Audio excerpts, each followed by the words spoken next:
Oke, untuk suka kimia kali ini kita akan membahas tentang sifat koligatif. Di sini yang kita mau bahas adalah titik didih, titik beku, dan tekanan osmotik. Di sini soalnya adalah sebagai berikut. 1 gram MgCl2 dilarutkan dalam 500 gram air. Tentukanlah yang pertama titik didih, kedua titik beku, yang ketiga tekanan osmotik larutan itu pada suhu 25 derajat Celcius. Jika derajat ionisasi atau bisa dibilang itu aktivitasnya adalah 0,9 dengan ketetapan untuk didih airnya 0,52 derajat Celcius per molal, dan KF atau titik ketetapan beku molalnya adalah 1,86 derajat Celcius per molal. Untuk Mg nya AR-nya itu adalah 24, sedangkan Cl 35,5. Oke, sekarang kita akan mencari terlebih dahulu, atau kita tulis dulu ya diketahuinya. Oke, diketahui 1 gram MgCl2 berarti ini adalah gram MgCl2 atau gram yang terlarut ya. Gram terlarutnya adalah 1 gram. Dilarutkan dalam 500 gram berarti pelarut airnya menggunakan air untuk melarutkan sebesar 500 gram. Oke, sekarang kita juga harus tahu dia memiliki MR ya, MR MgCl 2 ya. Di sini Mg-nya adalah 24, Cl-nya adalah 35,5. Berarti 35,5-nya kali 2 ya, ditambah 24. Kita hitung dulu. Itu jadi 95 ya, 95. Karena 35,5 kali 2 itu 71 ditambah 24. Jadi 95. Lalu di sini alfanya derajat ionisasi atau adalah alfanya adalah 0 sama dengan di sini kita buat 0,9 ya. Ini nih 0,9. Kab airnya sama Kf airnya udah diketahui. Sekarang yang ditanyakan adalah ini nih, titik didih. Berarti Tb-nya berapa untuk yang A? Yang B titik beku, Tf frozen ya.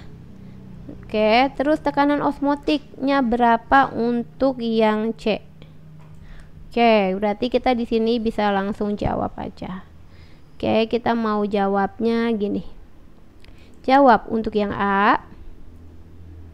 Titik didih itu sebelum mencari titik didih atau Tb, kita harus cari dulu molalitasnya. Molal atau M kecil sama dengan gram terlarut dibagi MR dikali dengan 1000 per pelarutnya dalam satuan gram juga ya. Nanti di sini molalnya adalah gram yang terlarut tadi 1 gram, 1 MR-nya adalah 95 dikali dengan 1000 dibagi dengan 500 gram pelarutnya. Oke. Ini sama ini jadi masih 2 di sini. 2 dibagi 95 itu hasilnya adalah 0,022 ya. Ini adalah molal atau molal juga bisa satuannya, atau mol per kilogram juga bisa. Oke, setelah itu setelah dapat molal jangan lupa ini kan MgCl2 ini adalah zatnya elektrolit. Jadi zatnya termasuk zat elektrolit, maka MgCl2 kalau kita jabarkan untuk mencari N-nya ya akan menjadi seperti ini. Mg2 plus ya, tambah ini 2-nya di depan, 2Cl minus. Jadi N-nya adalah koefisien di sini 1, kan nggak ditulis, kita tulis 1, yang sedangkan di sini 2. Berarti N-nya penjumlahan koefisiennya ya. Penjumlahan dari penguraian koefisien di sini 1, di sini 2. 1 tambah 2 jadi dapatlah 3 untuk N-nya.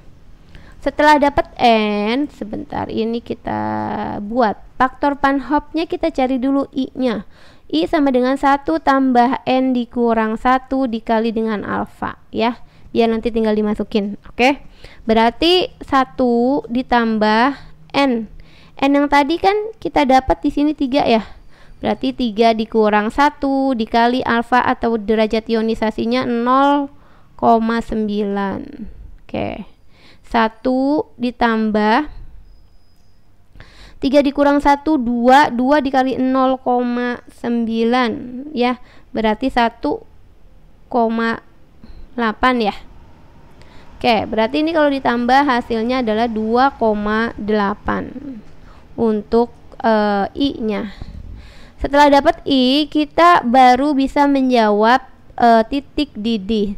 Sebelum mencari titik didih ini, kita harus cari dulu kenaikan titik didih delta TB sama dengan KB dikali molar. Rumusnya kan seperti ini, dikali dengan I. I itu adalah karena dia elektrolit. Kalau dia nggak elektrolit, nggak usah dipakai I-nya ya.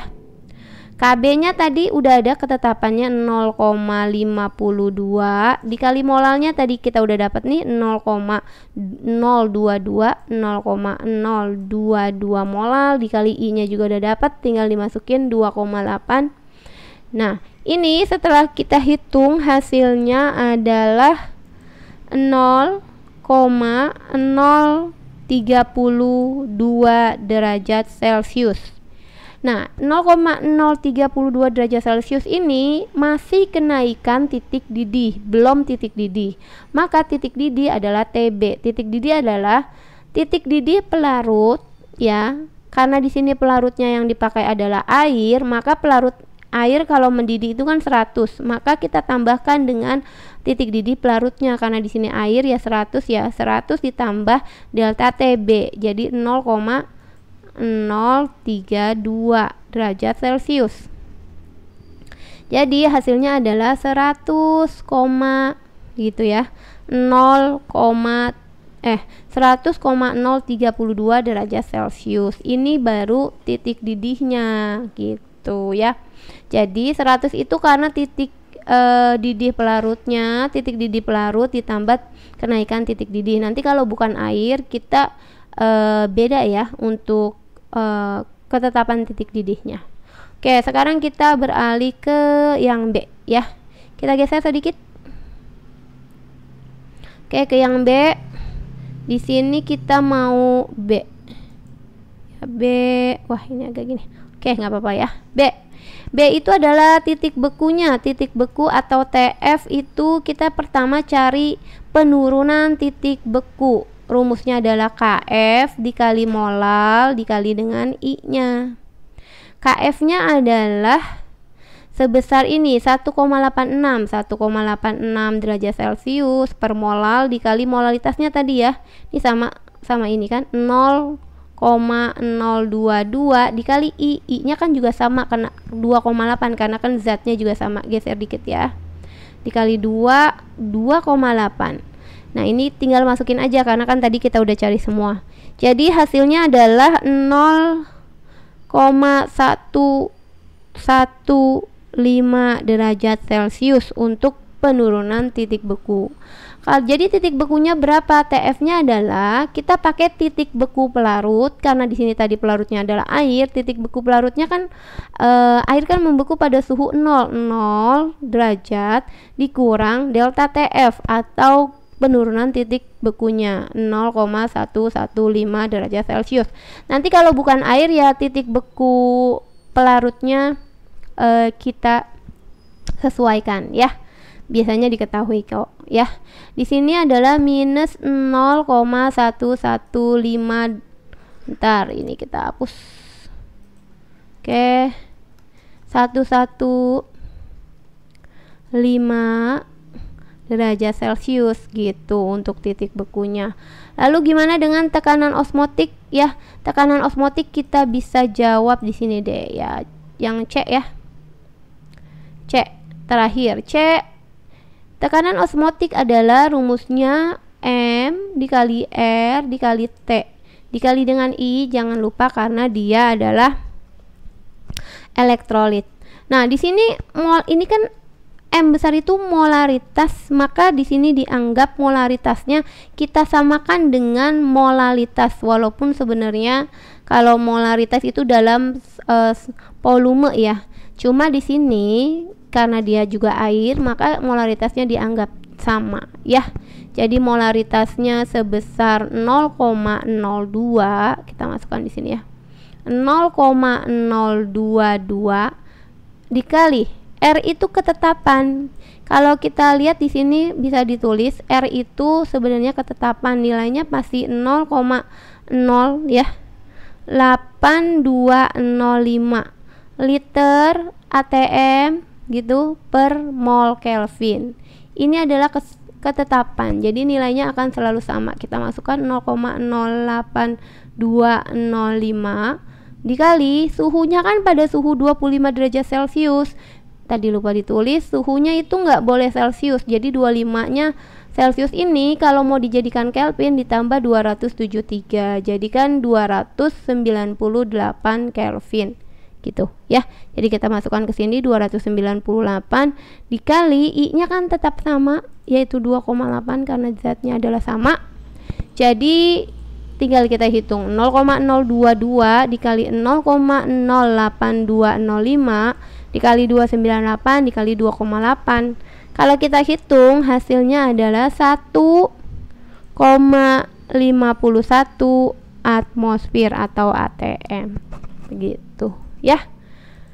Oke, ini udah semua dari titik didih, titik beku dan tekanan dan tekanan osmotik ya. Oke, semoga bisa mengerti.